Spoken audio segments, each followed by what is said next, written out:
ഒരിക്കൽ ഒരു ഗ്രാമത്തിലൂടെ ഒരു സെൻ ഗുരുവും ശിഷ്യനും നടന്നു പോവുകയായിരുന്നു. ഗ്രാമീണരിൽ ചിലർ സെൻ ഗുരുവിനെ സമീപിച്ച് പറഞ്ഞു, ഗുരു, ഞങ്ങളുടെ ഗ്രാമത്തിൽ പാവപ്പെട്ട വൃദ്ധയായ ഒരു സ്ത്രീ താമസിക്കുന്നുണ്ട്. അവർ എല്ലാ സമയവും ദുഃഖഭാരത്താൽ കരഞ്ഞുകൊണ്ടേയിരിക്കുന്നു. കരയുന്ന സ്ത്രീ എന്നാണ് ഞങ്ങൾ അവരെ വിളിക്കാറ്. അവരുടെ സങ്കടത്തിന് എന്തെങ്കിലും പരിഹാരമുണ്ടോ? ഗുരു പറഞ്ഞു, എനിക്ക് അവരെ ഒന്ന് കാണണം. അങ്ങനെ സെൻ ഗുരുവും ശിഷ്യനും കരയുന്ന സ്ത്രീയുടെ വീട്ടിലെത്തി. ആ സ്ത്രീ അപ്പോൾ വീടിൻ്റെ വരാന്തയിൽ ദുഃഖിച്ചിരിക്കുകയായിരുന്നു. ഗുരു ചോദിച്ചു, എന്തിനാണ് ഇങ്ങനെ വിഷമിച്ചുകൊണ്ടിരിക്കുന്നത്? അവർ പറഞ്ഞു, എനിക്കാകെ 2 പെൺമക്കളാണുള്ളത്. അവരുടെ സുഖദുഃഖങ്ങളാണ് എൻ്റെ സുഖദുഃഖങ്ങൾ. അവർക്ക് വേണ്ടിയാണ് ഞാൻ ജീവിച്ചിരിക്കുന്നത്. ഗുരു ചോദിച്ചു, എവിടെയാണവർ? സ്ത്രീ പറഞ്ഞു, അവർ കല്യാണം കഴിഞ്ഞ് അവരവരുടെ ഭർത്താക്കന്മാരോടൊപ്പം ഭർത്തൃ വീടുകളിലാണ്. പിന്നെ എന്തിനാണ് അവരെക്കുറിച്ച് ദുഃഖിക്കുന്നത്? ഗുരു ചോദിച്ചു. വൃദ്ധ പറഞ്ഞു, എൻ്റെ മൂത്ത മകളെ ഒരു കുടനിർമ്മാതാവാണ് കല്യാണം കഴിച്ചിരിക്കുന്നത്. നല്ല വെയിലുള്ള ദിവസങ്ങളിൽ മൂത്ത മകളുടെ കുടുംബത്തെക്കുറിച്ച് ഓർക്കുമ്പോൾ എനിക്ക് സങ്കടം വരും. ഈ നല്ല കാലാവസ്ഥയിൽ ഒരാളും കുട വാങ്ങില്ല. കടയിൽ കച്ചവടമില്ലാതെ അവരെങ്ങനെ ജീവിക്കും? ഇങ്ങനെ ചിന്തിച്ച് ഞാൻ സങ്കടപ്പെട്ടിരിക്കും.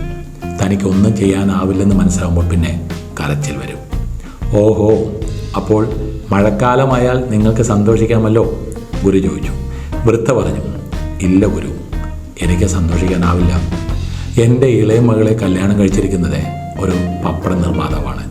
മഴക്കാലം തുടങ്ങിയാൽ ഇളയ മകളുടെ കുടുംബത്തെക്കുറിച്ചായിരിക്കും എൻ്റെ ആദ്യം മുഴുവൻ.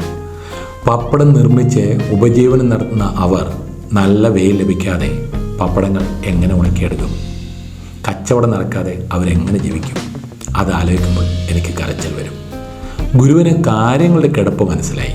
ഇവർക്ക് എല്ലാ കാലത്തും കരയാനാണ് വിധി. ഗുരു പുഞ്ചിരിച്ചുകൊണ്ട് അവരോട് പറഞ്ഞു, ഇനി മുതൽ നല്ല വെയിലുള്ളപ്പോൾ നിങ്ങളുടെ ഇളയ മകളെക്കുറിച്ച് മാത്രം ഓർക്കുക.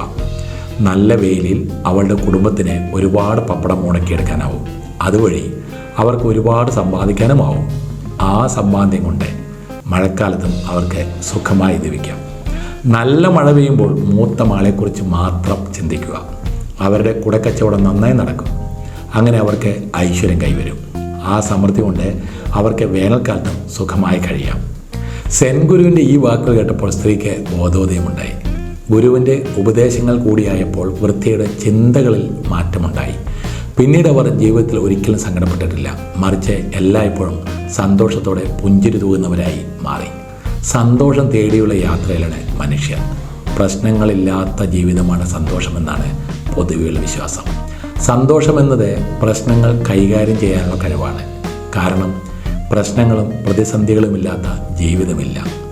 ഒരു സാഹചര്യത്തിൻ്റെ നിഷേധാത്മക വശം മാത്രം ഓർത്ത് ദുഃഖിച്ചിരിക്കുന്നതിന് പകരം പരിഹാരങ്ങളും സാധ്യതകളും ഗുണകരമായ വശങ്ങളും കണ്ടെത്തുന്നതിലൂടെയാണ് പുരോഗതിയും വിജയവും കൈവരുന്നത്.